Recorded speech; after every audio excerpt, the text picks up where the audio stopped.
up to 100 million sharks a year are killed for finning. That is a number I can't even imagine in ants. Now think of it as sharks. That resource is completely wasted.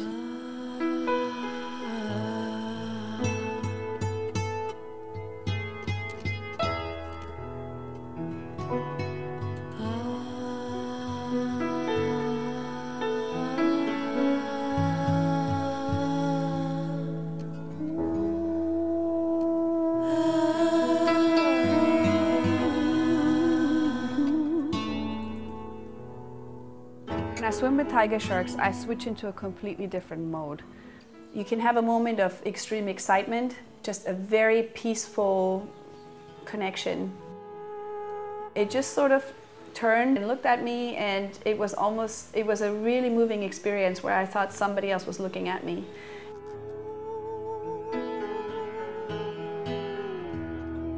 Those kind of moments make you take on the responsibility. You get out and you say, this shark just called me out. He just said, you have been privileged to be here, and now you go home and start working, you know.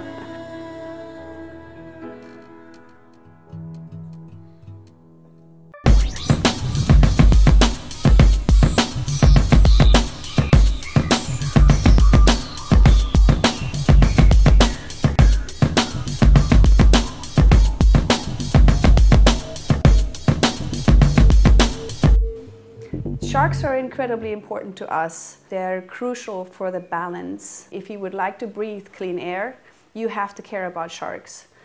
They do make sure that certain populations of fish that would eat all the algae that produce our oxygen, that they are staying in small numbers.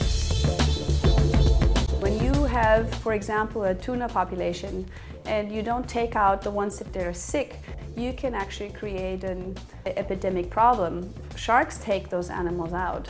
Taking out a top predator is always more critical than taking something at the bottom, because those animals have evolved to be hunted and they usually reproduce in huge numbers.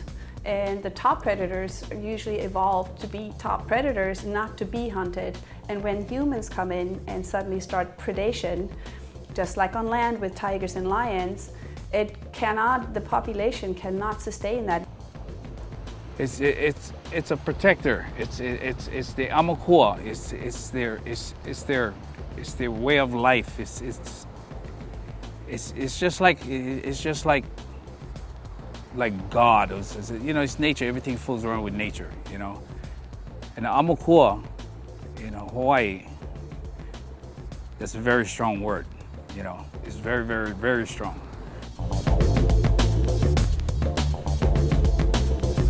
Hawaii Shark Encounters is a tour that Jimmy and myself started about 7 years ago.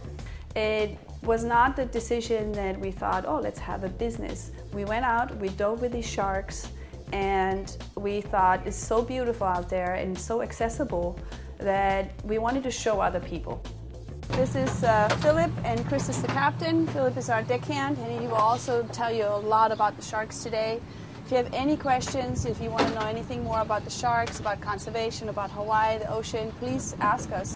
We're going to break into two groups out there and get everybody a chance. 20 minutes in the cage. You ready? Brothers and sisters, it is time to look around. It is not like it used to be, like it's supposed to be. Love and harmony. Now tell me, what is it like?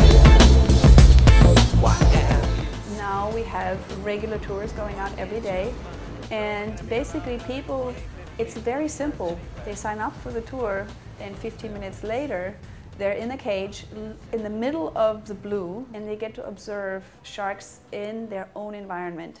We're out here on the north shore of Oahu, Hawaii. Beautiful morning. We've already seen whales and rainbows. And we have Galapagos sharks with us. This island's 4 million years old, and sharks have been around. They haven't changed much in the last 40 million years. Left foot first, left, right, switch hands one at a time. Use that little inside step right there. So this is like a reverse aquarium. You don't have the animals in the cage, you have the people in the cage, and you let the sharks swim around.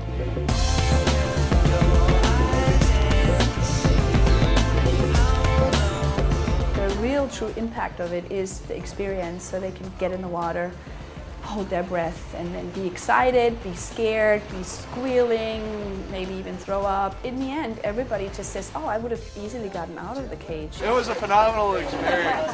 The sharks were like cutting right under the tank or coming up towards you and then cutting left or right. Last dive to the bottom, guys. Whatever it is, later on, the only thing they will remember is that blue and that vision of these sharks swimming by peacefully. Many write to us later on, this was the most moving experience, and that from now on they can never look at the ocean or sharks in the same way.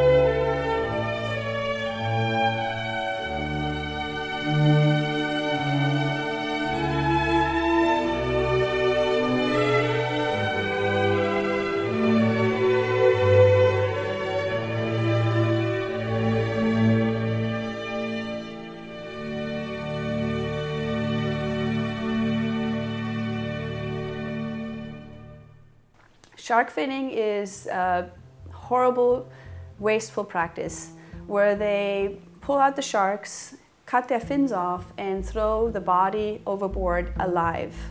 The shark then sinks to the bottom of the ocean because sharks do not float without fins, and basically suffocate.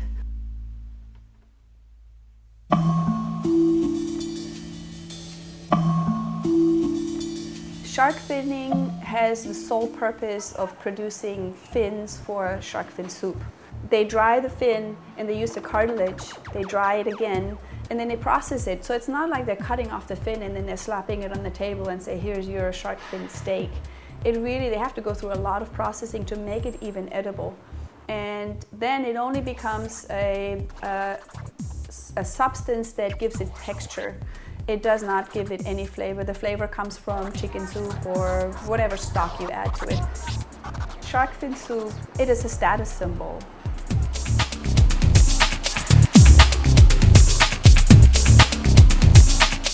It is eaten mostly in Asian countries, China, Japan, Taiwan, Singapore. Originally, it was a feast for the royalty. Now that mainland China and the affluent middle has grown so much, more people can afford it, and suddenly it's become this status symbol that everybody wants to serve. They believe that you're really kind of rude if you have people invited and you have a banquet and you don't serve shark fin soup. So there is a little bit of a cultural and a traditional issue with this. And so some traditions have to stop. And the Chinese culture can exist very well without shark fin soup. It's not left up to you whether you want to eat shark fin or whether you want to eat shark fin soup or use it for other products. That is not your freedom anymore if you're hurting the rest of the world. The international problem is that it is a sustainability question because what you do over here impacts the coastlines on the other side. The shark, the turtle, whatever sea life, whatever land life, is a guardian. And it's just sad to see what people are doing to the sharks. I know they've been doing it ever since I was a little kid. They've been cutting fins, you know. And look how old I am, 53? Let's just say you walk outside and you see only 1,000 cows laying in the field with their feet chopped off. And only the feet are being used. And the cows get to lie there and rot until they die. Can you imagine what the response would be? Everybody would be protesting because it would be in your face. So it is an ecological disaster on a huge proportion, but people don't know about it because you can't see what's going on under the ocean. People unfortunately can't see how empty it is getting to be down there. And you have to always fight that demon idea of sharks as murderers, as bloodthirsty killers. It's the only ones that are not fossilized. One thing that is very important to know about sharks is that there are lots of different species. There are more than 350 species. Most of us only ever see about 3 to 4 different ones on TV, and even scuba divers usually see about maybe 10, if they're lucky, 15 different species. Of course, on TV they usually only show the really big ones, the really scary ones with the worst teeth and with the worst reputations. The fact that those reputations are false. You know, if you're saying 100,000 dolphins are slaughtered, it's a little different than when you're saying 100,000 sharks are slaughtered. These are also fossilized, and one of the reasons why we only take fossilized teeth is because the modern teeth, the white ones, we don't know where they come from. We have a few white teeth where we know where they came from because they were stuck in buoys, or, you know, divers found them around here. We don't really want them to die just for jewelry. Ever since when I was small, we never did kill sharks. You know, we always swam with sharks. Even when I was a little kid, I always swam with sharks, you know. I've been around sharks all my life. All my life.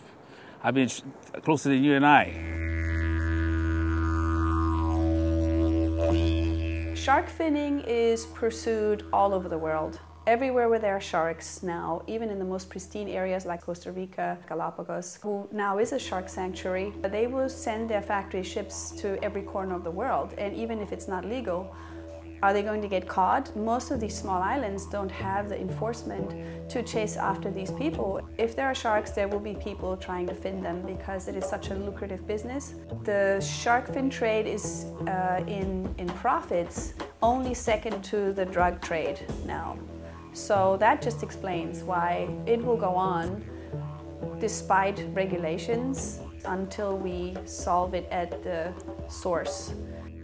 Well, I think everybody, you don't have to be a conservationist to realise that so many species around the world are under threat from overconsumption and human activities. In my opinion, the only solution has to come from the market end, and part of that is by reducing the demand for shark fin, and obviously the ultimate epitome of that is have shark fin sales banned.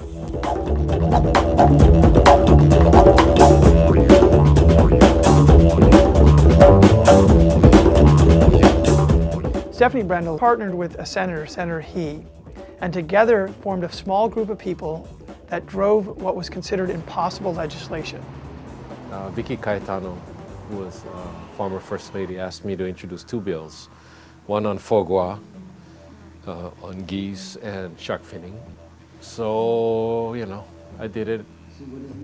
Right now we're in the Senate. We're waiting for the vote on the shark fin bill. Mano are Aumakua, personal family gods for many Hawaiian families.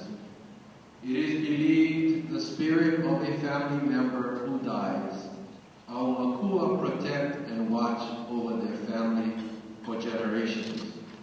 And that is why we respect them. Shark finning is completely disrespectful to Hawaiian spiritual and cultural beliefs.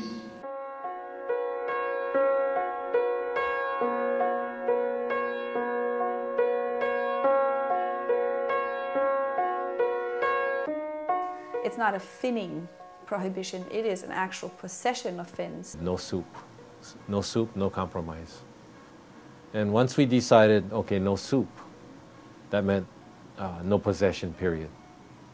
You see a shark fin, whether it's attached to a shark, dried, in a can, in soup, it is illegal. Okay, the shark finning bill for Hawaii has finally passed. Only one more step, which is the governor. But we're finally through House and Senate. It's done. When you think about it, I've been in this business almost 30 years, and I have never been involved in legislation that had such a groundswell from the international community like this particular bill. Mary, hello. Are you there? Well, I'm afraid we didn't make it.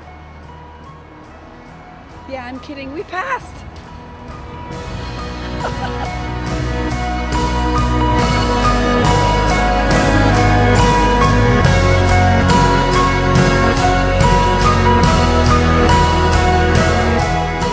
set up an area, the entire Hawaii EEZ, has absolutely no shark fishing, shark fins, shark retention, or shark product sales of any kind in all of the EEZ. We were hoping that within Hawaii, because we are so isolated and it is a distribution point, that we could at least rattle the cage a little bit. It's the strictest laws ever created, to our knowledge, for shark protection. And that was done by just a few people who brought in other groups and created an effort that resulted in this legislation. Will that actually change the number of sharks worldwide? Is probably not, but it does send a really strong message. It creates an attempt that others can copy and can follow, and it shows that it's possible.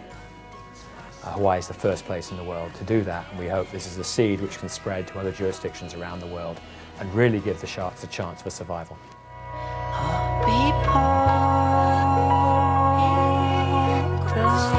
It's just simple nature's knowledge, you know.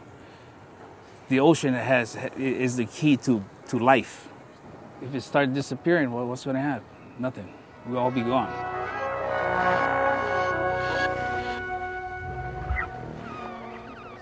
I'm not saying that I can change the world, but I can change some things, small things. And sometimes the small things become big things, like this bill. There are few bills that I am as proud to be a part of, like this one. You never know what effect you have with something that you say or something that you do. And concentrate on what you can do, not on the things that are negative.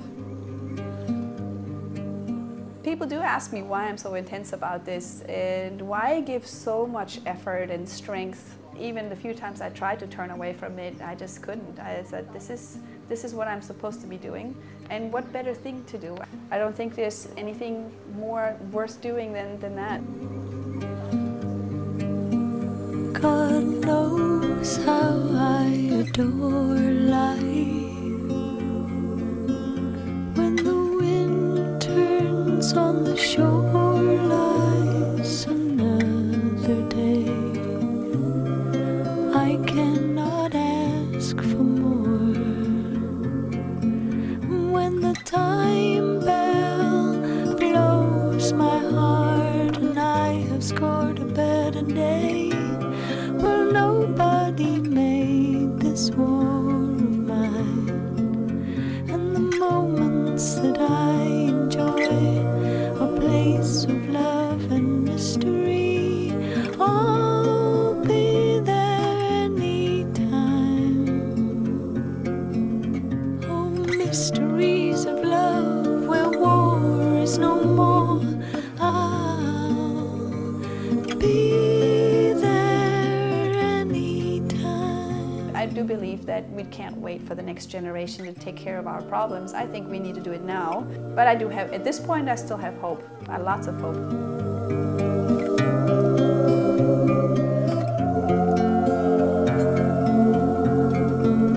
It'll be fine.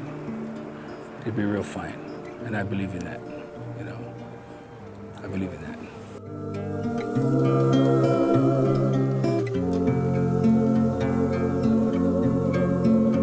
When the time bell blows my heart and I have scored a better day, well, nobody made. Is there anything else you want to tell or say to our audience? Don't eat shark fin soup.